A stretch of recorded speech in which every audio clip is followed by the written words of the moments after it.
네, 11번 풀어보겠습니다. 두 도시의 평균가족 소득에 차이가 없다는 기준과서를 검증하기로 한데, 그럼 뭐야? 모평균 차 검정이죠. 자, 그렇게 해서 6가구, 8가구를 임의로 독립적으로 뽑았다는 거죠. 그래서 T 검정했더니 검정 통계량이 마이너스 1.85고 유효확률 P값이 0.09래. 이미 다 지가 분석해놨어. 자, 그랬을 때 자유도랑 검정 결과만 찾아보랍니다. 그럼 자유도 쉽죠. 지금 독립 T 검정이기 때문에 6 더하기 8 빼기 2 얘가 자유도가 되는 거 아니야. 그래서 계산해 주시면은 12라는 거 찾을 수가 있고, 지금 P값이 몇이야? 0.09죠. 그럼 0.05 유의 수준이랑 비교하면 누가 더 커? 0.09가 더 크잖아. 그렇죠? P값이 더 크니까 기문과서를 뭐야? 기각할 수 없는 거죠. 정답 몇 번? 2번이 되는 무슨 문제? 쉬운 문제였습니다. 결론을 뭐 자기가 다 구해서 알려줬으니까 요거는 검정 문제 치고는 쉬운 편에 속한다라고 볼 수가 있겠습니다. 네, 12번 상자 그림 주고 설명으로 옳지 않은 것 고르는 거죠. 요렇게 이상치가 있을 때는 이제 얘가 이제 뭐가 되는 거야? 최대값이 되는 거죠. 그것만 잘 신경 써주시면 될 것 같습니다. 자, 중앙값은 75니 중앙값은 어디야? 요 상자에서 가운데 선이 중앙값이죠. 그래서 75이다 맞게 되고, 제25 백분위수가 뭐야? 100개로 쪼갰을 때 25번째 수, 걔가 바로 뭐야? 걔가 바로 1사분위수죠. 4개로 쪼갠 다음에 첫 번째, 그거는 100개로 쪼갠 다음에 25번째랑 같을 거 아니야. 그래서 제25 백분위수는 1사분위수랑 같은 거라고. 그래서 몇이야? 1사분위수? 요 상자의 맨 왼쪽이기 때문에 70이다 맞게 됩니다.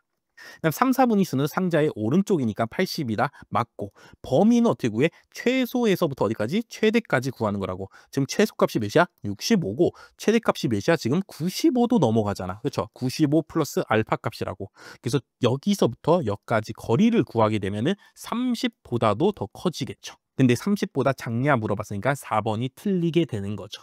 4번은 왜 낸 거야?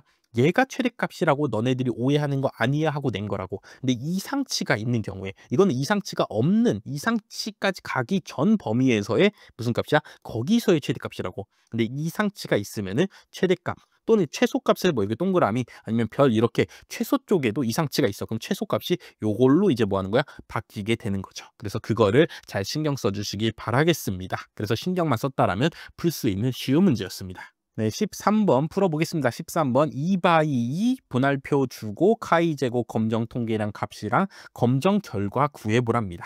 그럼 검정 통계량값 어쩔 수 없이 이제 구하긴 구해야 되니까 구해야겠죠. 그래서 다 각 개를 구해주시면 다 50이야. 오케이, 좋네. 그럼 하나씩이 각각 몇이면 돼? 25면 되죠.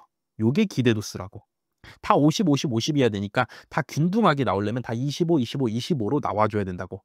그래서 검정 통계량 구해주시면은 25분의 빼면 뭐야? 5의 제곱이죠. 얘도 5의 제곱, 얘도 5의 제곱, 얘도 5의 제곱이네. 그런 게 4개 있는 거죠. 그 계산해 주시면은 약분하니까 4가 됩니다. 그래서 검정 통계량은 4라는 거 찾아주셨고, 자, 얘는 자유도가 몇이야? 2/2 분할표니까 자유도가 1이 되죠. 그래서 얘가 이제 뭐가 되는 거야? 기각치가 되는 거죠.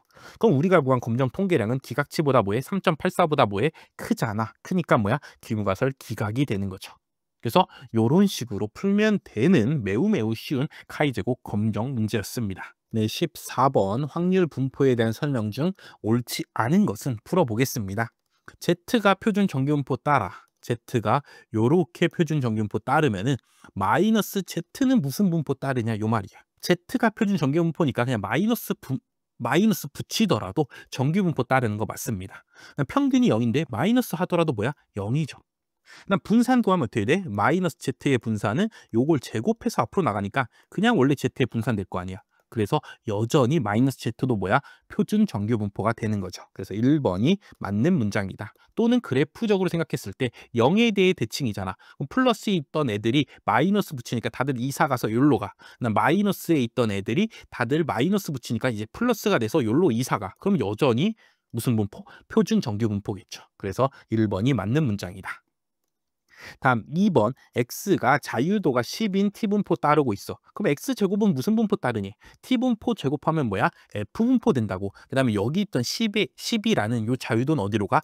분모 자유도로 간다 그랬죠. 분자 자유도는 1이 되고. 그래서 2번도 맞는 문장이 됩니다. 이거는 t분포와 f분포의 관계를 공부하셨으면 뭐 당연히 풀 수 있는 문제였죠.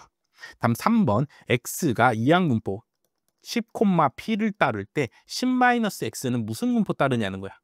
자, x가 뭐야? 10번 했을 때 성공하는 횟수라고 쳐봐. 그럼 10-x는 뭐야? 10번 했을 때 실패한 횟수죠. 그러니까 거꾸로 세는 거니까. 만약에 7번 성공하면은 10-x는 3이잖아. 3은 뭐야? 실패한 횟수라고. 그래서 여전히 시도 10번 하는 건 똑같죠. 근데 대신에 성공할 확률이 p야. 그럼 실패할 확률을 여기다가 적어줘야 되는데 실패할 확률은 뭐가 돼? 1-p가 되죠.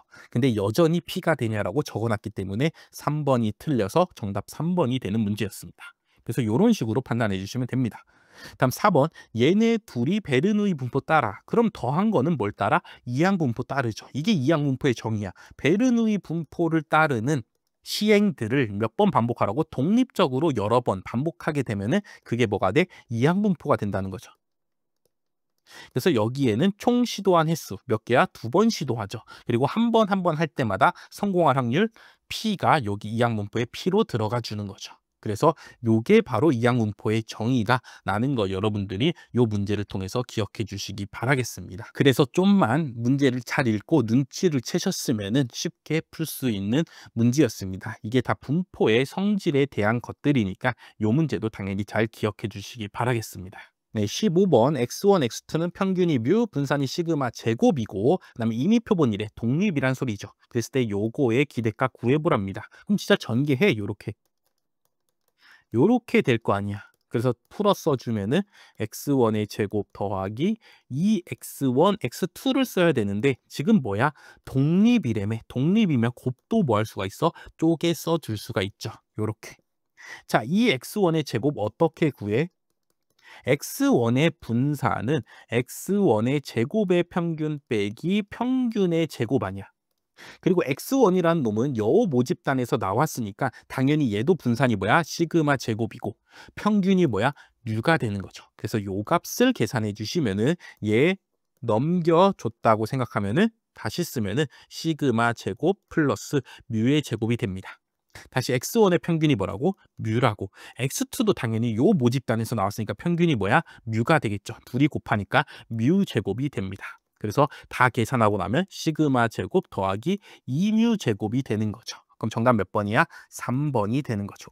이런 식으로 진짜 뭐 하면 돼? 진짜 기대값씩 써서 독립의 성질에 맞게 그 다음에 꼽힌 표본들의 평균과 분산은 모집단 그대로 따라간다 라는 성질에 맞게 풀어주시면 충분히 풀 수 있는 문제였습니다.